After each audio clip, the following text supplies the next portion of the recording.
maintenant, on a reçu un esprit d'adoption et que par celui-là, nous crions « Abba Père ». Abba Père, quel revirement.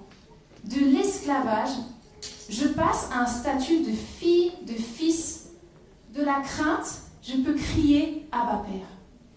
Et en relisant ce verset, c'est le mot « crier » qui m'a sauté aux yeux. Dans Galates, on retrouve un verset similaire, qu'on verra plus tard, et on retrouve aussi ce mot « crier ». Ici, c'est pas dit « je peux dire Abba Père », je peux chanter Abba Père comme on l'a chanté avant, et c'est vraiment « je peux crier Abba Père ». Est-ce que vous avez déjà crié Abba Père ? Je vous encourage à le faire. Moi, je ne le fais pas maintenant, je vais pleurer, je pense.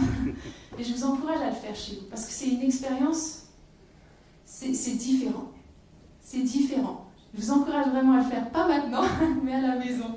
Faites-le, vous verrez, je suis sûre qu'il va se révéler à vous d'une manière... C'est fort. Le mot grec utilisé ici, c'est krazo, donc qui signifie crier, s'écrier, pousser des cris, se faire entendre.